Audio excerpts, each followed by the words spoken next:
de pessoas. Ele não é propriamente concurso de pessoas, enquanto, apesar de alguns manuais assim, não é, o capitularem, a autoria imediata, ela é algo muito parecido, mas não é bem concurso de pessoas, vocês vão perceber por quê. Qual é o conceito de autoria imediata? Autor imediato é aquele que se serve de um inculpável ou de alguém determinado em erro para a prática criminosa. É aquele que se serve de um inculpável ou alguém determinado em erro para a prática criminosa. Como assim?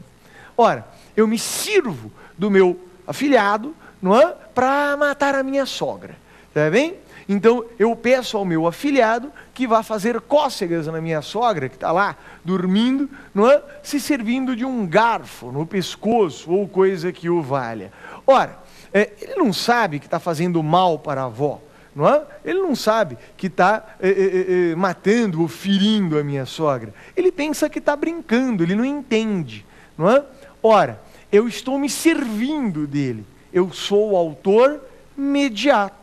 Dá para dizer que houve concurso de pessoas? Claro que não. Houve aderência de vontades entre o meu afilhado e o meu animus necandi, a minha vontade de eliminar terceiro, de eliminar a minha sogra? Não, não houve. Ele, não é? Ele estava em outra, ele estava achando que estava brincando. Não houve um verdadeiro liame subjetivo. Como não houve um verdadeiro liame subjetivo, não se considera essa hipótese como concurso de pessoas, considera-se sim autoria mediata. Tecnicamente isso é autoria mediata, quando um se serve do outro. A mesma coisa em outras situações de inculpabilidade, por exemplo, a coação moral irresistível. O sujeito coloca o revólver na cabeça de terceiro e exige que terceiro pratique uma infração penal. Ora, esse terceiro é culpável? Não é.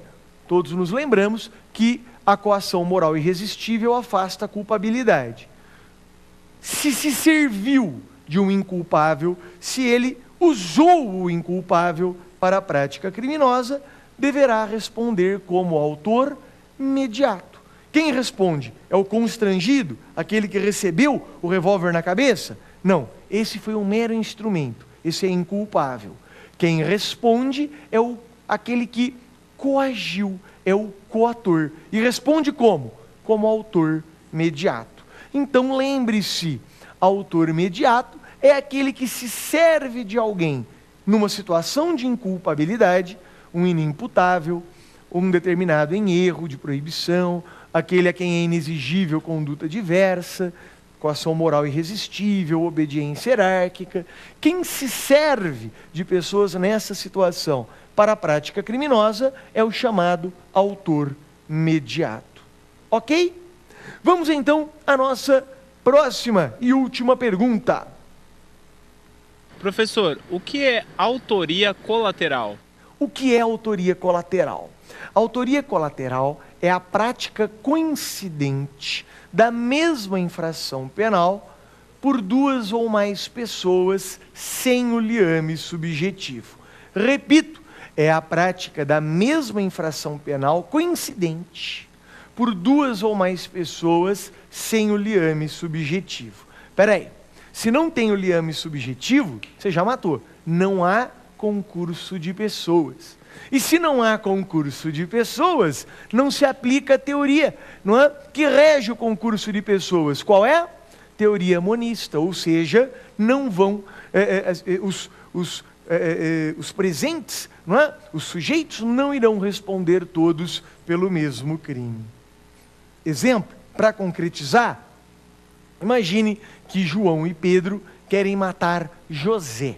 E eles ficam aguardando, um em cada lado de um penhasco, José passar, não é? José irá passar por aquele penhasco que está num turismo, numa corrida ou algo assim. Só que João não sabe que Pedro está do outro lado do penhasco. E Pedro não sabe que João está deste lado. Ora, se não sabe da existência, se não conhece a presença do outro, não aderiu à vontade. Não há liame subjetivo. Lembre-se, liame subjetivo, requisito do concurso de pessoas, premissa para que se aplique a teoria monista. Bom, José passa, João e Pedro disparam. O tiro de João acerta o peito de José, e é o tiro letal. O tiro de Pedro acerta só a orelha de José. Não tem grande consequência. Senhores, se João e Pedro estivessem em concurso de pessoas, não ia importar quem deu o tiro fatal. Lembra? Foi um exemplo nosso anterior. No caso de concurso de pessoas, se duas pessoas atiram buscando a morte, e uma delas dá tiro letal, a outra, não interessa. Se elas estão em concurso de pessoas, teoria monista, todos responderão pelo mesmo crime.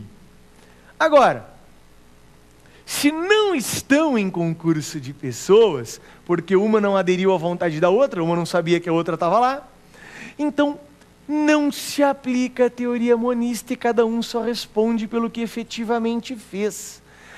Nesse caso, quem deu o tiro letal, João, responde por homicídio consumado. E o Pedro, que deu um tiro que pegou só na orelha, esse só responde por tentativa de homicídio.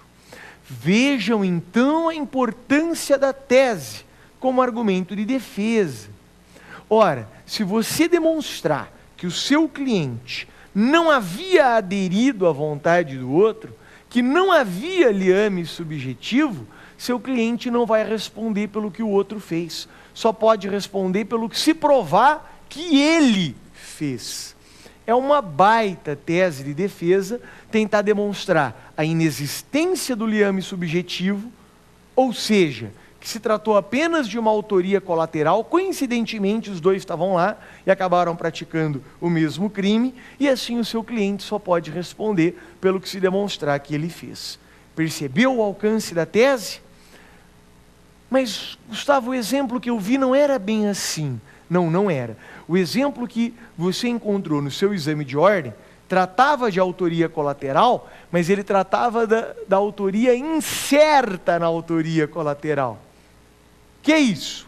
Autoria incerta em autoria colateral significa a hipótese em que há uma autoria colateral, dois ou mais sujeitos praticaram o mesmo crime por coincidência, por acaso estavam lá praticando o mesmo crime, mas não se sabe quem foi o autor do resultado. O exemplo é o mesmo. João e Pedro atiram no José. Uma bala mata José, a outra pegou na orelha, mas não se sabe se foi João e Pedro. Perdoem minha repetição, é que o tema merece. Se João e Pedro estivessem em concurso de pessoas, não ia importar quem deu o tiro letal, porque no concurso de pessoas todos respondem pelo mesmo crime, pronto, os dois por homicídio consumado. Mas eles não estão em concurso de pessoas, porque não há liame subjetivo, então cada qual só pode responder pelo que efetivamente fez. Só que nesse caso, não se sabe quem efetivamente fez, porque a perícia não conseguiu determinar de onde veio a bala, de onde veio o projétil. Isso é muito mais frequente do que parece. E aí? E aí que os dois não podem responder pelo homicídio consumado, porque não estavam em concurso de pessoas. O correto é que um responda pelo consumado e o outro pelo tentado. Só que você não sabe quem pode responder pelo consumado, porque não se sabe de onde veio o projétil. Tá? E aí, o juiz vai poder usar uma moeda, cara ou coroa, sorteia quem responde pelo consumado? É óbvio que não. Nessa hipótese, o que se pode punir, o que se pode condenar, é pelo que se tem certeza que os dois fizeram. O que é que nós temos certeza que os dois fizeram? Os dois tentaram. Então, ambos responderão pela tentativa. Gustavo, não é possível. Duas pessoas atiram, alguém morre, os dois respondem pela tentativa? Sim, pelo indúbio pro réu. Como não há concurso de pessoas, os dois não podem responder pelo crime consumado. Como não se sabe quem realizou o resultado, nenhum dos dois pode responder pelo consumado. o máximo é que respondam pela